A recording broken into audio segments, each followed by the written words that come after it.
یہ دین ایک مکمل دین ہے۔ اس دین کی تکمیل میرے اور آپ کے آخری نبی جناب محمد رسول اللہ صلی اللہ علیہ وسلم کے ہاتھوں کر دیا گیا۔ اب اس دین کے اندر کسی بھی قسم کی حذف و اضافے کی کوئی گنجائش نہیں ہے۔ اس دین کے اندر کوئی بات اپنی طرف سے ایڈ کرنے کی انسانوں کے لیے کسی بھی طرح سے جائز نہیں ہے۔ اللہ تبارک و تعالی نے اس دین کی تکمیل کا مہر نبی کریم صلی اللہ علیہ وسلم کی وفات کے ذریعے لگا دیا۔ اس لیے قرآن کے اندر اللہ تبارک و تعالی نے الیوم اکملت لکم دینکم واتممت علیکم نعمتی ورضیت لکم الاسلام دینا کے تحت کہا کہ آج میں نے تمہارے لیے تمہاری دین یعنی دین اسلام کو مکمل کر دیا، ورضیت لکم الاسلام دینا، اور اسلام کو ایک دین کی حیثیت سے اس دین کی اسلام کو پسند کر لیا گیا، ایک دین کی حیثیت سے، دین کے اعتبار سے۔ ورضیت لکم الاسلام دینا۔ محترم حضرات، دین جب مکمل ہو چکا ہے، دین کی تکمیل جب ہو چکی ہے، تو دین وہی مانا جائے گا جو قرآن و حدیث کے اندر موجود ہے۔ شریعت اسی کو مانی جائے گی جو قرآن و حدیث کے اندر موجود ہے۔ اس سے ہٹ کر جو بھی باتیں انسان اپنی طرف سے بنا کر کے، جو بھی عبادتیں انسان اپنی طرف سے بنا کر کے، ایجاد کر کے دین کے نام پر کرے، چاہے وہ بات کتنی ہی اچھی کیوں نہ ہو، چاہے وہ عبادت کتنی ہی اچھی کیوں نہ ہو، جس بات کو انجام دینے میں، جس عمل کو انجام دینے میں، جس عبادت کو کرنے میں انسان کو کوئی حرج نہیں لگ رہا ہوگا اور وہ سمجھ رہا ہوگا کہ اس کے اندر کیا غلط ہے، ہم کیا غلطی کر رہے ہیں، ہم کون سا غلط کام کر رہے ہیں، اچھا ہی کام تو کر رہے ہیں نا، تو اس کو کرنے میں کیا حرج ہے۔ تو دیکھیے، عبادت چاہے کتنی بھی اچھی کیوں نہ ہو جائے، ہمارا کیا ہوا عمل کتنا ہی اچھا کیوں نہ ہو، لیکن اگر وہ قرآن و حدیث سے ثابت نہیں ہے، نبی کریم صلی اللہ علیہ وسلم نے اس کو انجام نہیں دیا ہے، آپ نے صحابہ کو اس عمل کو کرنے کا حکم نہیں دیا، صحابہ نے اس عمل کو نہیں کیا، تابعین، تبع تابعین میں سے کسی نے اس عمل کو انجام نہیں دیا، تو اس بات پر اگر ان لوگوں کا مہر نہیں لگا ہوا ہے، قرآن و حدیث سے ثابت نہیں ہے، تو بات کتنی ہی اچھی کیوں نہ ہو، وہ بات بالکل بیکار اور مردود ہے۔ دین کے اندر یا دین کے نام پر جو باتیں بھی ایجاد کی جاتی ہے، دین کے اندر جو نئی باتیں بھی پیدا کی جاتی ہے، شریعت کی اصطلاح میں اس کو بدعت کہا جاتا ہے۔ بدعت دو طرح کے ہوتے ہیں، ایک تو انسان جیسے جیسے دنیا کے اندر ترقی کر رہا ہے، بدعت کا اصل معنی ہوتا ہے ایجاد کرنا، کوئی نئی چیز پیدا کرنا، کوئی نئی چیز بنانا۔ تو یہ دو طرح کے ہوتے ہیں۔ دنیاوی اعتبار سے انسان جس طرح ترقی کر رہا ہے، انسان جس طرح دنیا کے اندر تیزی سے ترقی کرتا چلا جا رہا ہے، آئے دن نئی نئی چیزیں ایجاد کی جا رہی ہیں، تو یہ چیزوں کا ایجاد ہونا، نئی نئی دنیاوی چیزیں بنانا، یہ بدعت اس کو نہیں کہیں گے۔ مطلب یہ بھی ایک نئی چیز ہے تو یہ بالکل جائز ہے، جو ہم دنیاوی اعتبار سے لوگوں کی سہولت اور لوگوں کے فائدے کے لیے ہم بنا رہے ہیں یا لوگ ایجاد کر رہے ہیں۔ لیکن یہی چیز اگر دین کے اندر آ جاتی ہے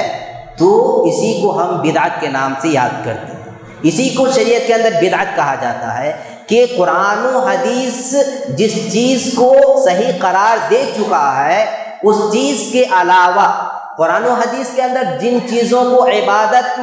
قرار دے دی گئی ہے، ان چیزوں کے علاوہ دین کے نام پر دین کے اندر اپنی طرف سے کوئی نئی چیز پیدا کر لینا اور یہ کہنا اور ان باتوں کو اللہ کے نبی کی طرف منسوب کر کے قرآن اور حدیث کی طرف منسوب کر کے یہ کہنا کہ یہ بھی دین کا حصہ ہے اور یہ بھی قرآن و حدیث سے ثابت ہے، یہ بھی نبی کریم صلی اللہ علیہ وسلم کی سنت میں سے ہے، اس پر بھی صحابہ کا عمل موجود ہے، جبکہ ان چیزوں پر صحابہ کا عمل ہی موجود نہیں ہے، قرآن و حدیث سے اس کی کوئی دلیل ہی نہیں ہے، تو اسی کو بدعت اور اسی کو بدعت، اسلام نے اسی کو بدعت قرار دیا، اور اسلام کے اندر، شریعت کے اندر بدعت کی کوئی گنجائش نہیں ہے۔ قرآن نے کہا کھلے طور پر کہ قرآن ایک ایسی کتاب ہے جس کے اندر اللہ تبارک و تعالیٰ نے ایک ایک چیز کو بیان کر دیا۔ اس دین کی تکمیل کے ساتھ ہی قرآن کے اندر اللہ نے ہر چیز کو بتا دیا، کیا حلال ہے، کیا حرام ہے، کون سی عبادت کرنا جائز ہے، کون سی عبادت کرنا جائز نہیں ہے۔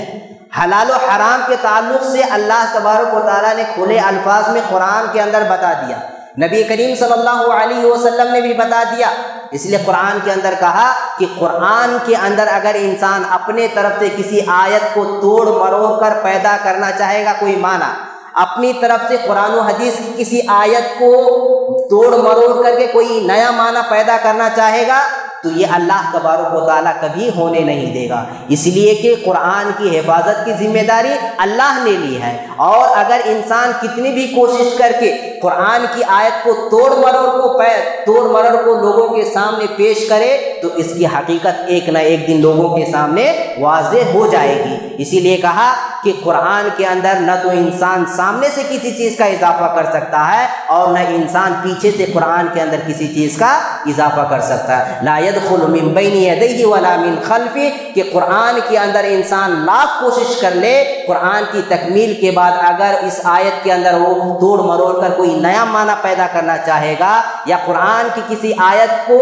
تحریف کرنا چاہے گا تو انسان نہیں کر سکتا ہے۔ محترم حضرات، بدعت یہ گمراہی ہے۔ جہاں بھی بدعت کا ایجاد ہوتا ہے، جہاں بھی ان بدعتی لوگ پیدا ہو جاتے ہیں، تو اس معاشرے کے اندر سنت کی کمی آ جاتی ہے، اس معاشرے سے نبی کریم صلی اللہ علیہ وسلم کی سنت آہستہ آہستہ ختم ہوتی چلی جاتی ہے۔ جہاں بھی بدعت کو انجام دینے والے لوگوں کی ایک جماعت پیدا ہو جاتی ہے، جہاں بھی دین کے اندر نئی باتوں کو ایجاد کرنے والوں کی ایک جماعت پیدا ہو جاتی ہے اور نئی باتوں کو ایجاد کر کے عبادت کے نام پر اس کو انجام دینے لگتے ہیں، تو اس معاشرے سے، اس سوسائٹی سے، اس محلے سے آہستہ آہستہ نبی کریم صلی اللہ علیہ وسلم کی سنت ختم ہوتی چلی جاتی ہے، اور ایک دن ایسا آ جاتا ہے کہ وہ سارا کا سارا محلہ شرک کی دلدل میں پھنس جاتا ہے، بدعت و گمراہی کی دلدل میں پھنستی چلی جاتی ہے اور دین سے پوری طرح سے دور ہوتے چلے جاتے ہیں۔ اسی لیے قرآن اللہ کے نبی صلی اللہ علیہ وسلم نے کہا کہ کل محدثۃ بدعہ، کہ دین کے اندر ہر پیدا کی جانے والی نئی بات بدعت ہے، وَكُلُّ بِدْعَةٍ ضَلَالَةٍ، اور ہر بدعت گمراہی ہے، وَكُلُّ ضَلَالَةٍ فِي النَّارِ، اور ہر بدعت گمراہی ہے، اور ہر گمراہ والی چیز، گمراہی کی طرف لے جانے والی چیز انسان کو نار جہنم کی طرف لے جاتی ہے۔ تو مطلب یہ ہے کہ بدعت کو انجام دینے والا، بدعت کو ایجاد کرنے والا انسان، یہ انسان کو جنت کی طرف نہیں، سیدھے راستے کی طرف نہیں، اچھائی کی طرف نہیں، بلکہ گمراہی کی طرف لے کر کے جاتا ہے، اور ایک دن ایسا آتا ہے کہ اسے جہنم کی دہلیز پر، جہنم کے دروازے پر لے جا کر کے کھڑا کر دیتا ہے۔ بدعت، اس کے بہت سارے نقصان، جیسا کہ ایک میں نے کہا کہ گمراہی، دوسرا نقصان بدعت کا، نبی کریم صلی اللہ علیہ وسلم جب قیامت قائم ہوگی اور انسان پریشان حال ہوگا، اللہ کے نبی صلی اللہ علیہ وسلم حوض کوثر پر بیٹھے ہوں گے اور لوگوں کو پانی پلا رہے ہوں گے، یعنی اپنی امت کو پانی پلا رہے ہوں گے اس کوثر سے۔ اچانک کچھ لوگ آئیں گے پانی پینے کے لیے، تو فرشتے اس کو بھگا دیں گے۔ کیا کریں گے؟ فرشتے اس کو بھگائیں گے۔ اللہ کے نبی صلی اللہ علیہ وسلم کہیں گے کہ ان کو آنے دیجئے، یہ تو میری امت کے لوگ ہیں، یہ میری امت ہے، ان کو آنے دیجئے پانی پینے کے لیے۔ فرشتے کہیں گے اے اللہ کے نبی صلی اللہ علیہ وسلم، آپ نہیں جانتے ہیں کہ آپ کے جانے کے بعد جب آپ اس دنیا سے انتقال کر کے اس دنیا سے آپ چلے گئے تو آپ کے جانے کے بعد ان لوگوں نے دین کے اندر کس کس طرح سے تحریف کی، دین کے اندر کیسی کیسی نئی باتوں کا ایجاد کیے، اور دین کے نام پر کتنی عبادتوں کو انہوں نے انجام دیا، دین کے نام پر کتنے لوگوں کو انہوں نے گمراہ کیا، آپ کو پتہ نہیں ہے۔ تو اللہ کے نبی صلی اللہ علیہ وسلم یہ سن کر کے کہیں گے سحقاً سحقاً لمن غیر بعد دینی، کہ ایسے لوگوں کے لیے دوری ہو، ایسے لوگوں کے لیے دوری ہو جو میرے مرنے کے بعد میرے دین کو بالکل بدل کے رکھ دیا، میرے دین کے اندر نئی نئی باتوں کا ایجاد کیا، میرے دین کے اندر نئی نئی عبادتوں کا ایجاد کیا، ایسی ایسی باتوں کو انہوں نے لوگوں کے سامنے لا کر کے پیش کیا جس کو میں نے نہ کیا، نہ میں نے صحابہ کو کرنے کا حکم دیا، اور انہوں نے دین کے نام پر پوری دین کو بدل کے رکھ دیا۔ تو ایسے لوگ جو بدعت کو ایجاد کرتے ہیں، جو بدعتی قسم کے لوگ ہوتے ہیں، کل قیامت کے دن حوض کوثر کے پانی سے محروم ہو جائیں گے۔ اسی لیے انسان کو جب کبھی بھی آپ کے پاس کوئی بھی نئی بات آ رہی ہے، کوئی ایسی بات آپ کو معلوم ہو رہی ہے، کسی ایسی سنت کا علم ہو رہا ہے، کسی ایسی عبادت کا علم آپ کو ہو رہا ہے جس کا علم آپ کو نہیں تھا، تو جب تک آپ اس کے بارے میں تحقیق نہ کر لیں، پوری طرح سے آپ اس کو جانچ نہ لیں، پرکھ نہ لیں، اور آپ کو یہ یقین نہ ہو جائے کہ یہ صحیح معنوں میں قرآن و حدیث سے ثابت شدہ ہے اور یہ نبی کی سنت ہے، قرآن کی آیتوں سے اس کی دلیل موجود ہے، اس وقت تک ان باتوں پر انسانوں کو عمل نہیں کرنا چاہیے۔ موجودہ دور میں ہم اور آپ جس ماہ سے ابھی گزر رہے ہیں، ہم اور آپ جس ماہ سے گزر کر کے آئے ہیں، یہ دونوں مہینے دیکھیے، رجب کا مہینہ ہم سے گزرا ہے، اس مہینے کے اندر ہم نے کتنی بدعتوں کو انجام دیے ہوں گے۔ مسلمانوں کی ایک جماعت ایسی ہیں جو ہر مہینے کے اندر ایک نہ ایک بدعت یا دین کے اندر ایک نہ ایک چیز کو ایجاد کر کے رکھے ہیں اور اس کو انجام دے چلے آ رہے ہیں۔ ماہ محرم سے آپ کاؤنٹ کر کے چلے آئیے، ماہ محرم کے اندر کیا کرتے ہیں؟ پنجوں کو انجام دیتے ہیں، پنجے اٹھاتے ہیں، تعزیہ مناتے ہیں، حضرت حسن حسین کے شہادت کا غم مناتے ہیں، جو بالکل غلط ہے۔ تو ماہ محرم جو مقدس مہینہ ہے، اس مہینے کے اندر بھی ہم غلط کام کر کے چلے آتے ہیں، اور جو کام کرنا ہوتا ہے ہم اس کام کو پوری طرح سے چھوڑ دیتے ہیں۔ اسی طرح محرم کے بعد سفر کا مہینہ آتا ہے، سفر کے مہینے کو مسلمان نحوست کا مہینہ سمجھتے ہیں، سفر کے مہینے کو مسلمان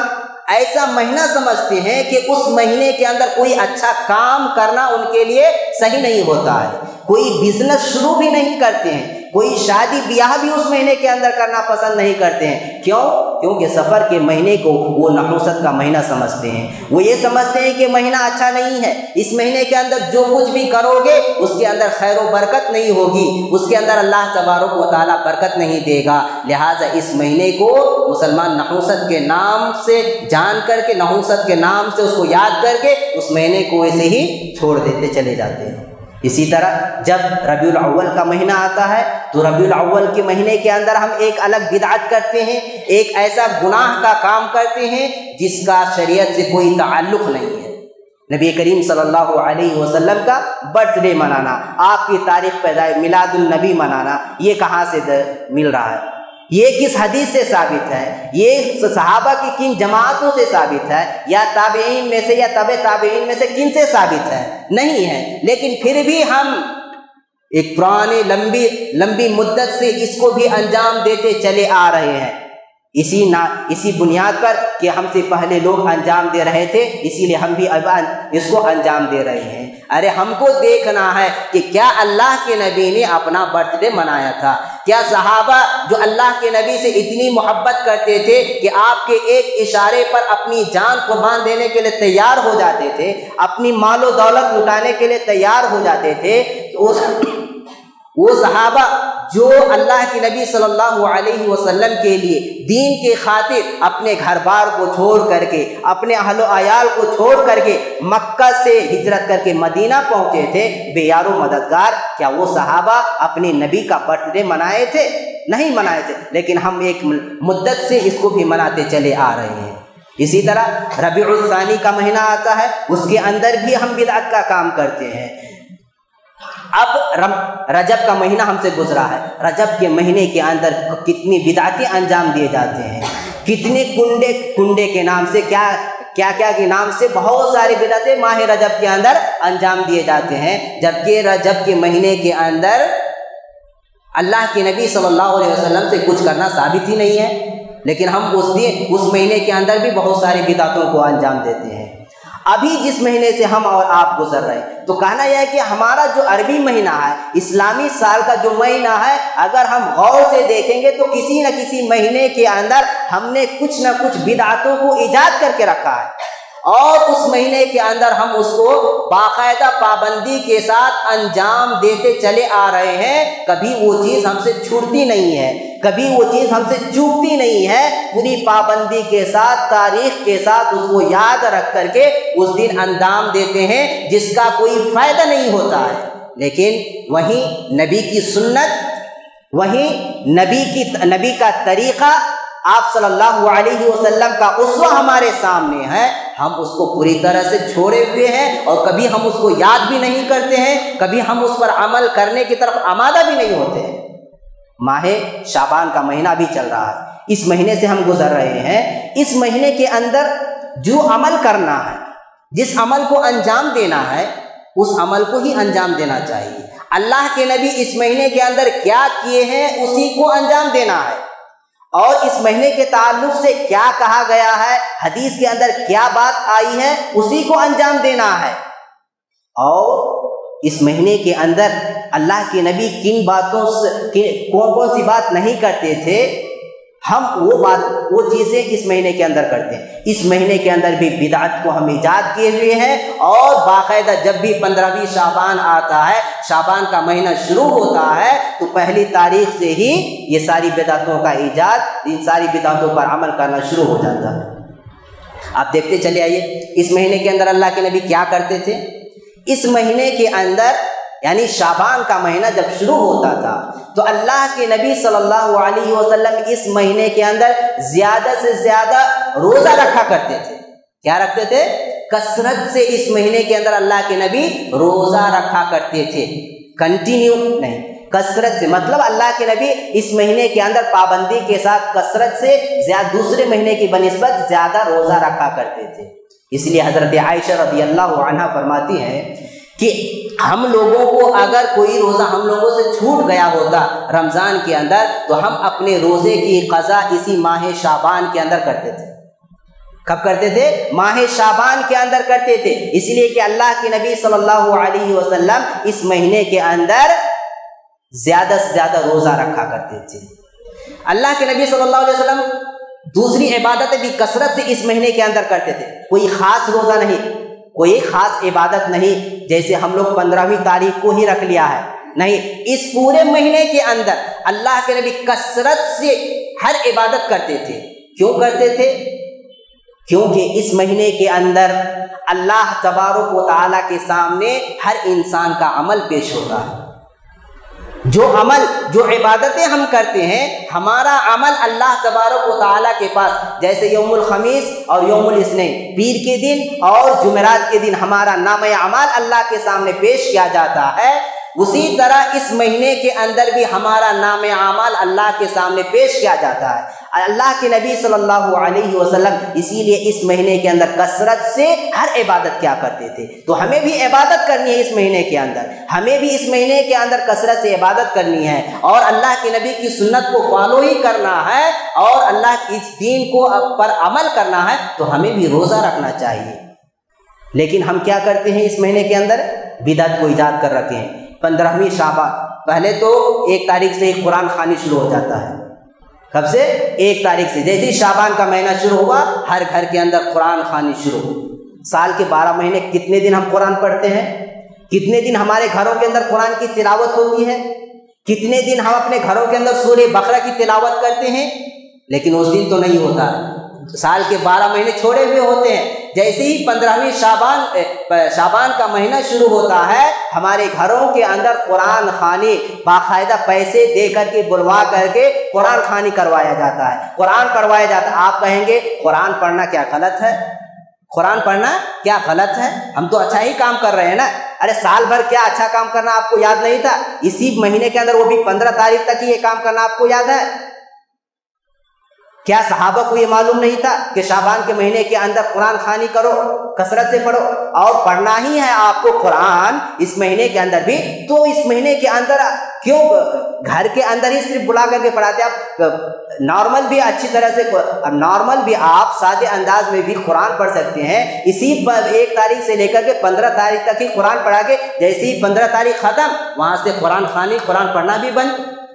تو 15 تاریخ تک ہی اللہ قرآن پڑھنا جائز ہے کیا؟ کہیں حدیث کے اندر ہے 1 تاریخ سے لے کر کے 15ویں شعبان تک قرآن پڑھو، اس کے بعد جیسے ہی 15ویں شعبان گیا، 16ویں شعبان آیا، وہاں سے قرآن پڑھنا بند کر دو؟ یہ تو بدعت ہو گیا۔ یہی تو بدعت ہے کہ آپ ایک چیز کو خاص کر لیے ہیں اور وہ چیز وہ اس وقت تک انجام پا لیتا ہے، وہاں سے اس چیز کو ہم چھوڑ دیتے ہیں۔ اسی کو تو بدعت کہتے ہیں، اور یہی بدعت ہے اور یہی گمراہی ہے۔ ایک ہو گیا قرآن خوانی، جیسے ہی 15ویں تاریخ آتی ہے، شعبان کا 15واں دن آتا ہے، اس رات کیا کرتے ہیں ہم؟ اس رات انسان قبرستان جاتے ہیں۔ کہاں جاتے ہیں؟ قبرستان کا رخ کرتے ہیں۔ اب سوال کریں گے کہ قبرستان جانا کون سا غلط ہے؟ خود اللہ کے نبی صلی اللہ علیہ وسلم نے بھی کہا کہ میں نے تم لوگوں کو قبر کی زیارت کرنے سے منع کیا تھا، لہٰذا اب تم لوگ قبر کی زیارت کر سکتے ہو، قبرستان جا سکتے ہو۔ اللہ کے نبی کیا کوئی دین مقرر کیے کہ فلاں دین ہی جاؤ، فلاں مہینے کے اندر فلاں دن فلاں رات کو ہی جا کر کے قبرستان کی زیارت کرو، قبر کی زیارت کرو؟ کیا اللہ کے نبی کسی حدیث کے اندر کسی ایک دن کو خاص کیا، کسی ایک رات کو خاص کیا، یا اللہ کے نبی کسی ایک خاص رات ہی کو گئے ہوئے ہیں؟ نہیں۔ تو پھر ہم نے کہاں سے اس کو بنا لیا؟ وہ بھی ہم قبرستان جاتے ہیں، چلو 15ویں شعبان کو ہم قبرستان جاتے ہیں، وہاں جا کر کے ہم کیا کرتے ہیں؟ قبرستان جانے کا مقصد کیا ہوتا ہے؟ قبرستان جانے کا مقصد ہوتا ہے کہ وہاں جا کر کے ہم موت کو یاد کریں، ہم موت کو یاد کریں اور یہ سوچے، اپنے ذہن کے اندر یہ سوچ لائے اور یہ فکر لائے کہ ایک نہ ایک دن ہمیں بھی اس جگہ پر آنا ہے، اور اسی طرح ہمیں بھی اس کے اندر مدفون ہونا ہے، اور بے یار و مددگار اس کے اندر ہمیں بھی اس اندھیری کوٹری کے اندر ایک دن رہنا ہے۔ اس کو یاد کرنے کے لیے ہمیں قبرستان جانے کے لیے کہا۔ دوسرا مقصد کہ ہم قبرستان جا کر کے وہاں جو لوگ مدفون ہیں، وہاں جن لوگوں کو ہم نے دفن کر کے آیا ہے، ہمارے آبا و اجداد، ہمارے محلے والے، ہمارے محلے کے اچھے اور برے لوگ، جن کو ہم قبر کے اندر دفنا کر کے آئے ہیں اور جو ابھی اس قبر کے اندر مدفون ہے، جن کی ہڈیوں کو، جن کے جسم کو مٹی کھا چکی ہوگی، ایسے لوگوں کے لیے دعا کرنا مقصود ہوتا ہے۔ وہاں جا کر کے ان کے لیے ان کے حق میں ہم دعا کریں، وہاں جا کر کے ان کی مغفرت کے لیے ہم دعا کریں، وہاں جا کر کے ان کی نجات، نار جہنم سے نجات کے لیے ہم دعا کریں، وہاں جا کر کے ہم انہیں عذاب قبر سے بچنے اور ان کو بچانے کے لیے دعا کریں۔ لیکن آج جو بھی 15ویں شعبان کو قبرستان جاتے ہیں، وہاں جا کر کیا کرتے ہیں؟ وہاں جا کر کے ان کے لیے دعا کرنے کے بجائے جو لوگ مدفون ہیں قبر کے اندر، ہم ان سے دعا مانگتے ہیں، ہم ان سے اپنی حاجت کو، ان کے سامنے اپنی حاجت، اپنی ضرورت کو پیش کرتے ہیں، اپنی پریشانیوں کو پیش کرتے ہیں، اور ان سے ہم سوال کرتے ہیں کہ ہمارے فلاں پریشانی کو دور کر دے، ہماری فلاں ضرورت ہے اس ضرورت کو پورا کر دے، ہماری فلاں مراد ہے اس مراد کو پورے کر دے، ہماری بزنس کے اندر گھاٹا آ گیا ہے، ہماری بزنس کو درست کر دے۔ اس طرح کی دعائیں ہم جا کر کے اس قبر کے اندر مدفون لوگوں سے ہم کرتے ہیں، جبکہ وہ خود دعا کے محتاج ہیں، وہ خود ہماری دعاؤں کی محتاج ہیں، وہ خود ہماری دعاؤں کے ضرورت مند ہیں۔ ہم ان کے لیے نہ دعا کر کے ہم ان سے دعا کرتے ہیں، ان سے اپنی مرادیں مانگتے ہیں۔ بھائیوں، یہ بالکل غلط ہے۔ قبرستان جا کر کے ہم قبر کے اندر مدفون لوگوں کے لیے دعا کریں، ان کے حق میں دعا کریں۔ کہنا یہ ہے کہ جیسے ہی 15ویں شعبان آتا ہے تو اس طرح کی بدعتیں کرنا ہم شروع کر دیتے ہیں، اور ایک چیز اس مہینے کے اندر کیا جاتا ہے، ایک اور بدعت کو انجام دیا جاتا ہے، کیا کہ جو لوگ بھی مر چکے ہیں، قبر کے اندر مدفون ہو چکے ہیں، 15ویں شعبان کی رات ان کی روح گھر واپس آتی ہے۔